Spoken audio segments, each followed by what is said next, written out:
ಹೇಳಿ ಸರ್. ಯಾರು ಬಿಹಾರ್ಗೆ 2 ಸತಿ ಹೋಗಿದ್ದೀರಲ್ಲ, ಅಲ್ಲಿಯ ಪರಿಸ್ಥಿತಿ ಹೇಗಿದೆ? ಬಿಹಾರ್ ಎಲೆಕ್ಷನ್ ನಾವು ಈ ಸಾರಿ ಗೆಲ್ತೀವಿ. ಇಂಡಿಯಾ ಬ್ಲ್ಯಾಕು ಈ ಸಾರಿ ಜನ ಬದಲಾವಣೆ ಬಯಸ್ತಾ ಇದ್ದಾರೆ. ಬದಲಾವಣೆ ಆಗುತ್ತೆ ಅಂತ ನಾನು ಅಂದ್ಕೊಂಡಿದ್ದೀನಿ. ಜನರು ಕೂಡ ರಾಹುಲ್ ಗಾಂಧಿಯವರು ಪಾದಯಾತ್ರೆ ಮಾಡಿದ್ರಲ್ಲ, ಒಳ್ಳೆ ರೆಸ್ಪಾನ್ಸ್ ಇತ್ತು, ಓವರ್ವೆಲ್ಮಿಂಗ್ ರೆಸ್ಪಾನ್ಸ್. ಅದರಿಂದ ಬಿಹಾರ್ನಲ್ಲಿ ಗೆಲ್ಬಹುದು ಅಂತೇಳಿ ಈ ಸಾರಿ ಅಂದ್ಕೊಂಡಿದ್ದೀನಿ.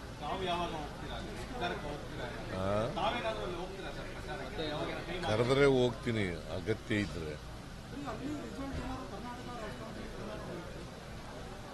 ಯಾವ ರಾಜ್ಯದ ಮೇಲೆ ಪರಿಣಾಮ ಬೀರುತ್ತೆ.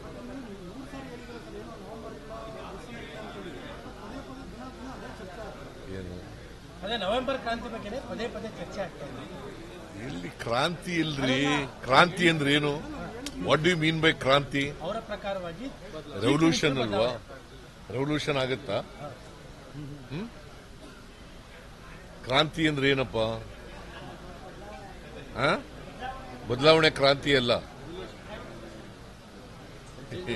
ನೋಡ್ರಿ. ಸುಮ್ಮನೆ ನೀವು ಕೇಳ್ತೀರಿ, ಅವ್ರಿಗೂ ಕೆಲ್ಸಿಲ್ಲ. ಕ್ರಾಂತಿ ಆಗುತ್ತೆ, ಕ್ರಾಂತಿ ಆಗುತ್ತೆ. ಕ್ರಾಂತಿನೂ ಆಗಲ್ಲ, ಭ್ರಾಂತಿನೂ ಆಗಲ್ಲ. ಯಾರು?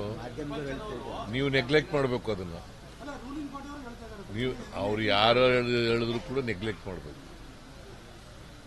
ಶಾಲಾ ಆವರಣದ ವಿಚಾರ 2013ರಲ್ಲಿ ಜಗದೀಶ್ ಶೆಟ್ಟರ್ ಸಿಎಂ ಆಗಿದ್ದಾಗಲೇ ಸುತ್ತೋಲೆ ಹೊರಡಿಸಿರುವಂತದ್ದು. ಹೌದು, ಅವರೇ ಅವ್ರ ಕಾಲದಲ್ಲೇ ಚೀಫ್ ಮಿನಿಸ್ಟರ್ ಇರುವಾಗ ಅವರೇ ಮಾಡಿದ್ದು.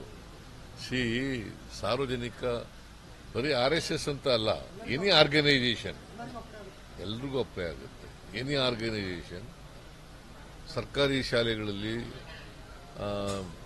ಆಟದ ಮೈದಾನಗಳಲ್ಲಿ, ಪಾರ್ಕ್ಗಳಲ್ಲಿ, ಗೌರ್ಮೆಂಟ್ ಜಾಗಗಳಲ್ಲಿ, ಮತ್ತೆ ಏಡೆಡ್ ಸ್ಕೂಲ್ಗಳಲ್ಲಿ ಅಲ್ಲಿ ಕೂಡ ಮಾಡಬಾರ್ದು ಅಂತ ಮಾಡಿದ್ದೀವಿ. ಸರ್, ಈಗ ಇನ್ಫೋಸಿಸ್ ಸುಧಾಮೂರ್ತಿ ಹೊರತು ನಾರಾಯಣಮೂರ್ತಿ ಅವರು ಕೂಡ ನಾವು ಈ ಸಮೀಕ್ಷೆಯಲ್ಲಿ ಭಾಗವಹಿಸೋದಿಲ್ಲ ಅನ್ನೋದನ್ನ ಹಿಂಬರ ಕೊಟ್ಟಿದ್ದಾರೆ. ಇದು ಇಂಪ್ಯಾಕ್ಟ್ ಆಗಲ್ಲ? ಅವ್ರಿಗೆ ಸೇರದ್ದು ನಾವು ಹಿಂದುಳಿದವರಲ್ಲ. ಅವ್ರಿಗೆ ಇದು ಹಿಂದುಳಿದವ್ರ ಸಮೀಕ್ಷೆ ಅಲ್ರಿ. ಬರ್ದಿದ್ದಾರೆ ಸರ್. ಅವ್ರು ಏನಾರ ಬರೀಲಪ್ಪ, ನಿನಗೆ ಅರ್ಥ ಆಗ್ಬೇಕಲ್ಲ. ನನಗೆ ಅರ್ಥ ಆಗಿದೆ. ಏನಂತ ಅರ್ಥ ಆಗಿದೆ? ಹಿಂದುಳಿದವ್ರಿಗೆಲ್ಲ ಓವರ್ ಆಲ್ ಎಲ್ಲಾ ಜನರ ಬಡತನ ಅವ್ರಿಗೆ ಅರ್ಥ ಆಗದಿವ್ರು ನಾವೇನ್ ಮಾಡಕ್ಕಾಗಿದೆ? ಅಲ್ಲ, ಇನ್ಫೋಸಿಸ್ ಅವ್ರಿಗೆ ಅರ್ಥ ಆಗಿದೆ. ಯಾರು ಇನ್ಫೋಸಿಸ್ ಅಂತಂದ್ರೆ ಅವ್ರು ಬೃಹಸ್ಪತಿನ?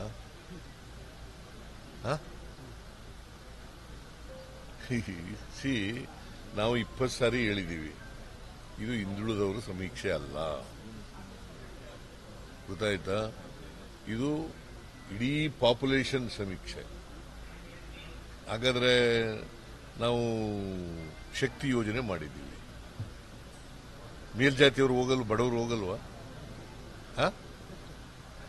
ಗೃಹಲಕ್ಷ್ಮಿ ಮಾಡಿದ್ದೀವಿ, ಮೇಲ್ಜಾತಿಯವರು ಹೋಗಲ್ವಾ?